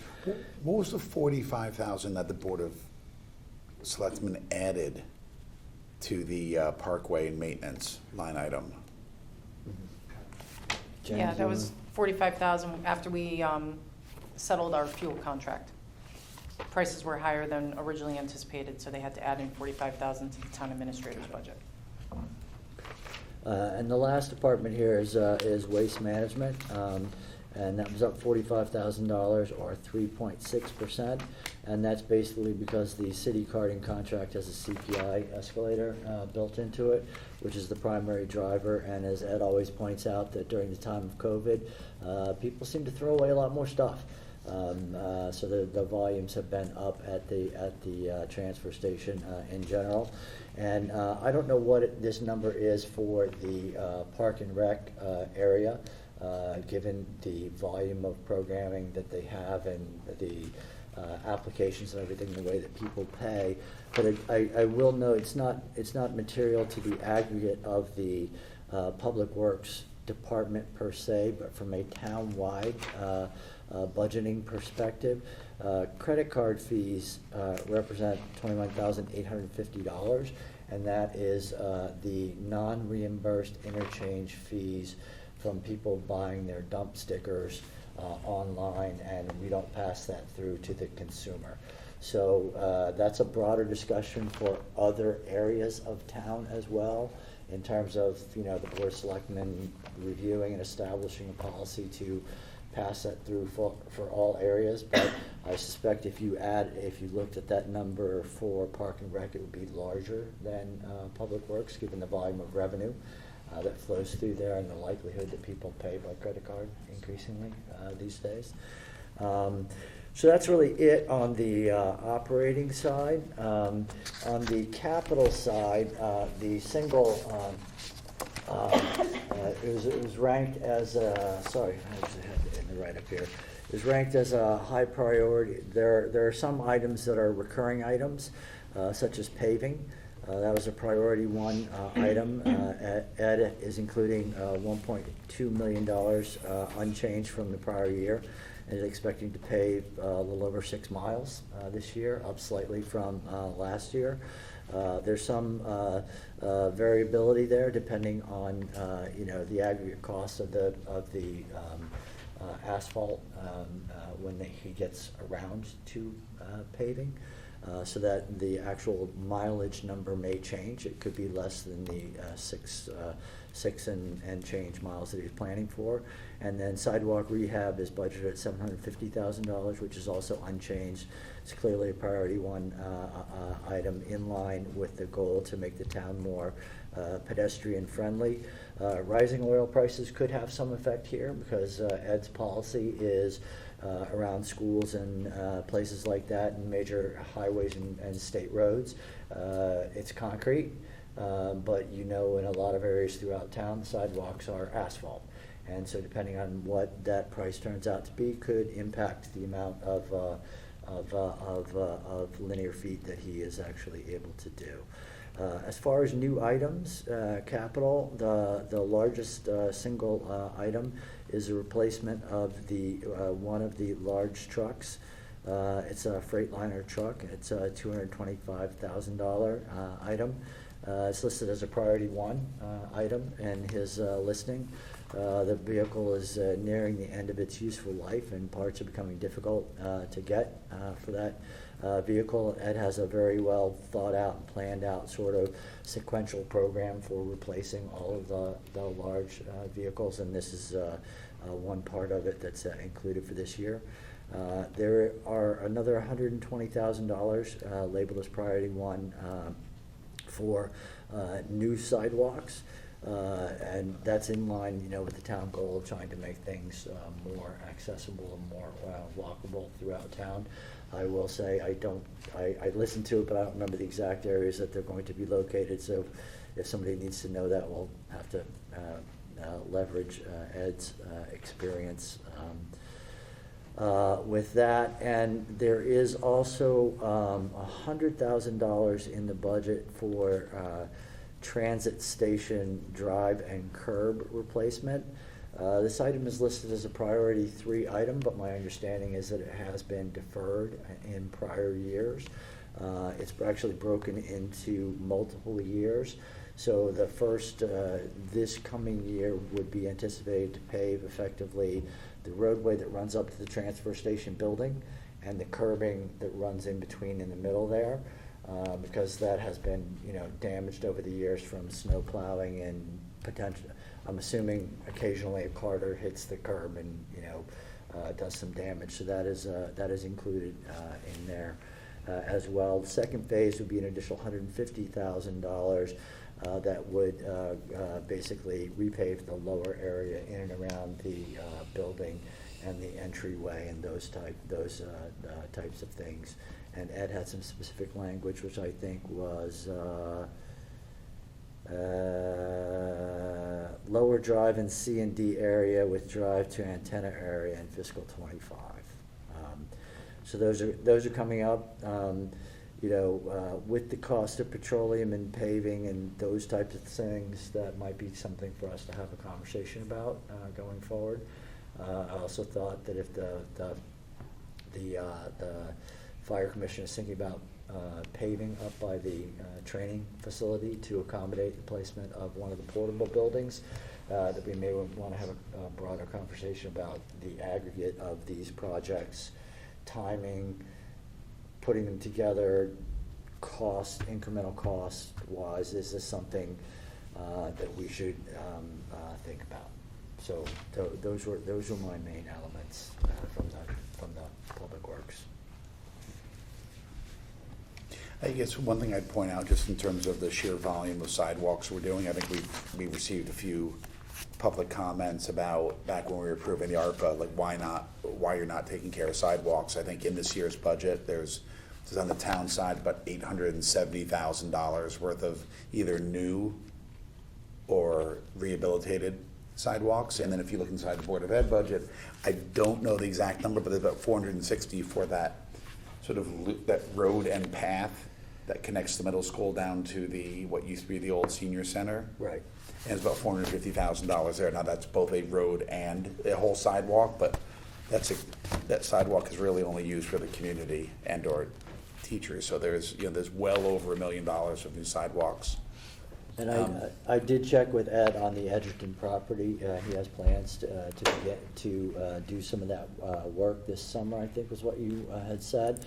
And I asked him specifically, how would that impact the Board of Ed plans for paving and that type of stuff. And he didn't think it would have any negative impact on their plans to do that project. Because I wanted to make sure we didn't, run heavy equipment over freshly paved turf.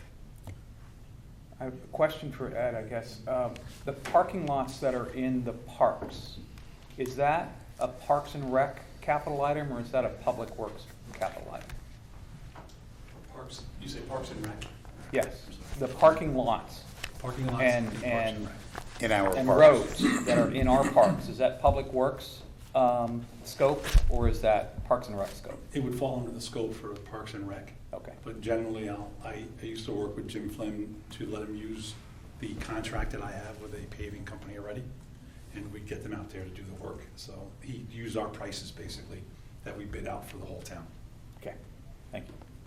The transit station curb, is that the, like when you, after you go in and you're turning up? Yeah, So- both of those roads that go up, curbs on both sides, and all the way up to the dump off where the large trucks go into the building, that whole section is gonna be redone with the 100,000 I've asked for. So you're talking about the curbs on the sides? Sides and the middle aisle. And the middle? Yeah. Because I was thinking the middle island, like, could we, like, put a barrel there instead or something? I mean, is it just so that you separate the traffic? It is, I can tell you it's decorative, but it's also a good, the larger trucks that go up and down, I like to keep them separate rather than a yellow line down the center. As you see, as you get closer to the scale house, how difficult it is sometimes to maneuver down there when it's busy.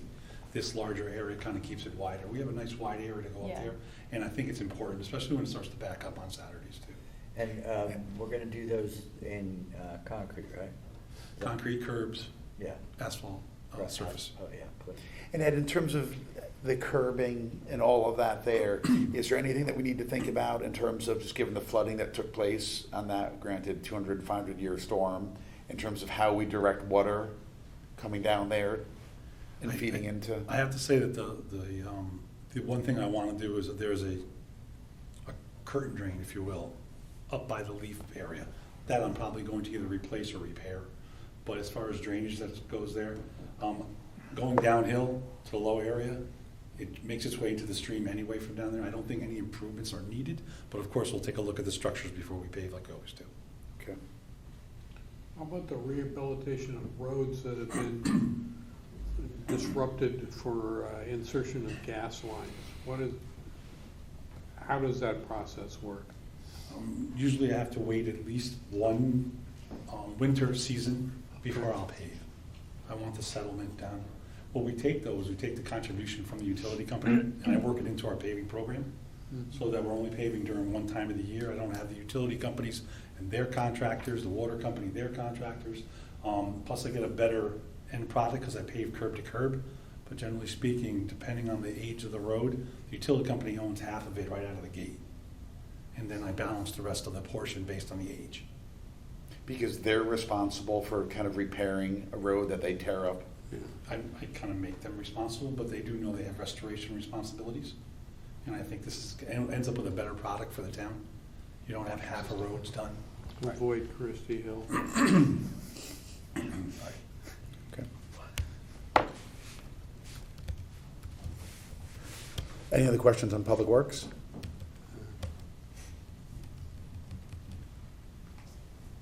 Thank you, Okay. Ed. Thanks. Thank you. So in terms of, one thing I guess I meant to bring up during the Board of Ed discussion, Jen, you had said that as our board begins to develop consensus around certain things, you could begin to integrate them into the master model. The one piece is that we've talked about this for I think a year now, about collapsing the special ed reserve that hasn't been touched for 12 years or 13 years Decades. that nobody really knew about. What's your suggestion in terms of how to kind of recycle that and whether or not it could be going into the general fund and pop it back out? I think that, so to do anything with it, you need approval all the way through the RTM. We know that. I think the most efficient way of doing it is to make it a budgeted revenue line as a contribution from the special ed reserve into the general fund in the budget, because that goes through all of the approvals anyway, and then it's done, and we just close it out. It supports the fiscal '23 general fund budget, and we never have to speak of it again. Got it. And so, but you think it's best to be used, now should it be used directed towards capital, towards operating, or it doesn't matter, just into the general fund? I think it should just go into the general fund. It's $100,000. It's just going to support all of the, it's going to be $100,000 less that we have to tax. Got it. So I think if people are generally supportive of that, Jen, if you could maybe just kind of begin to build that into the model so we can see what the overall mill rate's beginning to look like.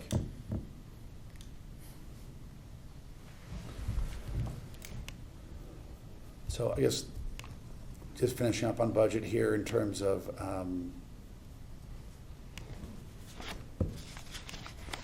Thursday. this other business, or are we still talking? No, with this, I guess we're kind of finishing up budget technically Okay. here. So for tomorrow, we have, for Thursday, we have police, we have fire and emergency services, and library. And I think you had reached out, is Kira going to be here on? I think she said she's coming. Okay, well, let's make that, and then, David and I will be going through debt service. So those are the four kind of budget. And then the bottom line Yes, is. And yeah, those are the four where do you- budget items, and on the revenue side, we're gonna run through fund balance, other revenues, excess costs and other grants, and in the reserve fund for capital. So I guess, Jen, in connection with that, does it make sense? Can you help us put together sort of where we think fund balance will be at the end of this year, given what we heard from the Board of Ed? It sounds like there's $650 that they're running now as a surplus. Yeah, what I did last year was I gave you guys it was a full projection on the town side for all the departments, expenditures and revenues. And then there was a summary that looked at surpluses on the town side plus surpluses on the Board of Ed side, and gave you a projection for fund balance. And then I also provided to you capital closeouts and what your Board of Finance capital reserve is projected to be. So we'll make an adjustment because we all know that the HHR is going to pass, so we'll assume that the 102.5 is going to come back. And then I have capital closeouts. I'll know the number. We won't do the actual closeout until our regular meeting on the 5th, but we'll know what the number is so that we can discuss it on Thursday. Will that include the couple, I think, Board of Ed projects, or is that already baked into there? Yeah, it's going to include like their library, carpet, Yep. that sort of thing that they're not doing. That'll be coming back into your Board of Finance capital reserve. So we'll have those two numbers, a general fund projection as well as your capital reserve projection on Thursday. On Thursday, could we also have kind of a general discussion of anything that's been proposed, see if we have consensus on it, because I will put anything that we do have consensus on. There have been a couple things thrown out there that haven't been discussed yet. Anything we do have consensus on, I will put it into the model and send it back out on Friday so that everybody has time to look at it before we meet on Tuesday. So can you circulate the list of open items? I don't think it's extensive. It's not. There hasn't been much Right. proposed. I think Which is not to say it can't be added to, but it's not, so far, it's not right. extensive. I think the only things that we have on the list right now are David had a proposal to reduce contingency by $50,000. Taylor floated the idea of, do we want to take another look at investment income? I have a proposal out there on debt service that we'll go through on Thursday, and that's really it. What I heard today was we want to think about $15,000 for the Weed Beach painting and the $100,000 for the special closeout of the special ed reserve. But if you have anything else, I mean, even if we haven't mentioned it here, you can let me know. We can put it on the list so that we make sure that we do cover it and at least have a discussion on it. And can we add a capital item back? Yes, you can do whatever you That the want. Board of Selectmen has excluded? Yes. Thank you. For the painting of the Weed Beach? Well, the point I was making was if it's an operating expense, maybe they can find the money within their operating budget. But if we can actually discuss funding it as a capital item, then we should discuss funding it as a capital item and adding it to their budget. Well, it sounded like they painted the Pear Tree building out of the operating budget last Yeah, time. but I'm so- not, yes, but it's And- not clear that they have the money to allocate 15. Maybe they do. I don't know. Well, look, let me ask you a question. We can have that conversation. Can we maybe ask, is it a matter of both the money and then there's the time of when they can do it? Right. If they want to be doing it now, is it something that, given we're near the end of our year, the Board of Ed's running a surplus, we have a couple surplus with the Board of Selectmen side, is it something we should be thinking about using out of our operating contingency so they can get started on it? Yes, Now that would if be they my have time. As a matter of fact, recommendation. that was the recommendation that I heard from some of our RTM partners, which was to get the money authorized now so that they can do it before the summer starts. And rather, and then it can be refunded out of the budget, right? We can authorize it now out of contingency account. No, I think So- if we transferred it the Board of Selectmen would need to bring it to us if they want a draw from, so the Board of Selectmen would need to say, we want this thing painted, then they could come to us, and we Right. could either fund it out of our operating reserve. Yep. Or operating contingency, I guess. Okay, Or we could sorry. call it capital and do it. Right. Right. And honestly, it is a type of activity that could go either way. If they were only painting a room, absolutely operating, but because they are painting the whole building, it could be capital, but it can also be operating because it's, So to get the authorization, though, to do it now, the Board of Selectmen would actually have to say, do it, and they actually chose not to, or the town administrator chose not to. you would need to propose have an item come before you requesting a transfer from some source. in order to saying fund we it want to do it now. outside the budget. Yeah. Okay. Maybe we'll have a conversation with Kate and Monica and just kind of. Yeah, because I think that if you feel, and we can certainly talk about this when we go over the projection on Thursday as well, but there's going to be a surplus on the town side. I think you can absolutely fund it out of the current year contingency. So I think maybe the conversation with Kate and with Monica is you've heard that there's a desire to do this. If they are interested, why don't we fund it with existing dollars that we have rather than put it in next year's budget and have to tax for it? Yeah, and then therefore, that doesn't have to be part of our budget calendar. It can be Correct. done right, at a Why regular did they meeting. remove it?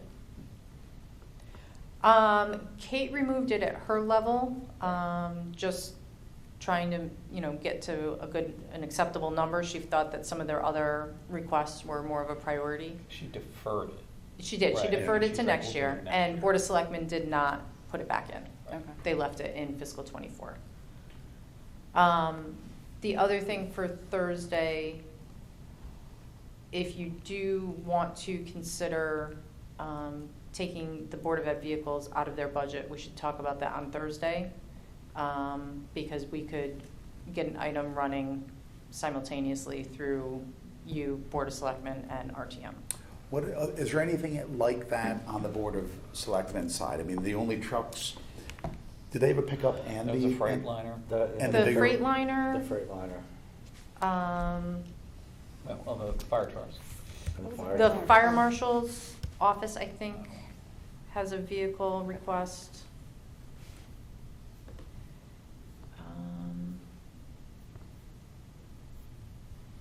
There It's weren't probably many in the write-up. vehicles this year. Yeah, I think the fire marshal had another vehicle they wanted, yeah, I think you're right. And I think what's a little bit different on the Board of Selectmen side He did. is Oh, yes, yeah. they're replacement vehicles, so we have a vehicle that we can use until we get one. With that Suburban, that's an addition, so it's not like they have a vehicle that's filling that need right now. Was that the only item they were proposing to accelerate? That's the only thing he That's had. the only thing that was on their list, yeah. I asked Well, about other than, computers. well, okay. All right. Well, there's other capital items. There's nothing in the other capital items on the Board of Ed side that want to accelerate to get ahead of rising material costs. I asked anything on the operating or capital side, including iPads or any of the, or MacBooks, whatever it was, and the only thing Roofing they. materials. Okay, all right. So the, For grant income, should we expect anything different next year than we had this year, or?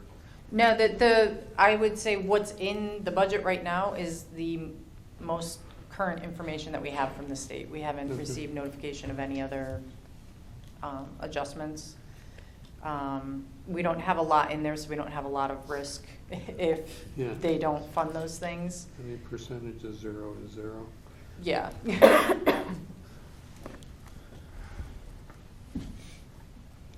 I would say you can't cut zero, but they've tried to do that before with teacher pensions. Okay, so I think unless you find something else, if you want to talk about whether or not we could get a bond resolution going on Thursday for that, A bond resolution for what? to start the two trucks on That's not a bond resolution. We don't want to bond the sorry. Suburban. I take that back, yeah. You mean just an appropriation request? Yes. Yeah, I can have something, I'll draft something, and then Or would we have enough in our, you would have enough in your capital reserve. With what we're going to close out on the 5th, it's a few $100,000. So at least the Suburban, you could fund out of your capital reserve, and then they could order that immediately. Not even have to wait until it goes to the RTM. maybe I will follow up with Jack just to see if, and Ed, to see if they, or if the Ed committee or the F&B committee had any thoughts on that. If they were all very much for that, then maybe an option is use, I think it's 60 grand, 70 grand out of our capital reserve. Yeah. Because we're gonna have more come back on the 5th, and then, Yeah, it is one of those where technically it should go to the RTM, but because of time-sensitive items before, we've coordinated with RTM and they've been okay with you just funding it directly out How of much reserve. time are we saving by doing this? What? How much time are we saving by doing this? Close to a month? But no more than a month. No, because if RTM meets on the 18th, it becomes effective 10 days later. And So they could then order the vehicle immediately thereafter. 10 days. they could order the vehicle on April 29th. Alternatively, versus if we voted on it on Thursday, Yeah, they so- can. right, if you vote on it on Thursday, they can order it on Friday. So, They're saving just under a month. yeah, so I'll ask Ed and I'll talk to Jack. Yeah. And does it make sense, we should maybe ask Rich Rudel or Mike Lynch, do they actually have a truck they can hit that they've identified that they could order? Yeah, we can ask them, but if they don't have one identified right now, I would say it's still worthwhile to get them the funds right away, so as soon as they do, I'm sure they have relationships with vehicle sellers and They could- would want to jump on the opportunity when one is They can tell available. people to go look for one for them. Everybody go look for a Suburban. Okay. Well, I think that's it. I don't have any other remarks. Is there a motion to adjourn? Oh, I gotta do other business. You gotta tell me when you're talking about other business. Yeah, we're still on budget. Okay, So have we Okay, concluded? We're done. I think I said, is there any other business? 2:09. Oh, come on. In how many seconds? 50. All right, and adjourn.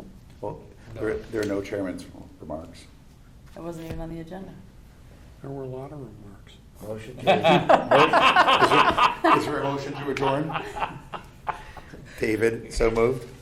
Second. Taylor, Second. Dan, seconded. All in favor? All in favor. That would be 4 seconds after the other business. All in favor? Unanimous. We're adjourned.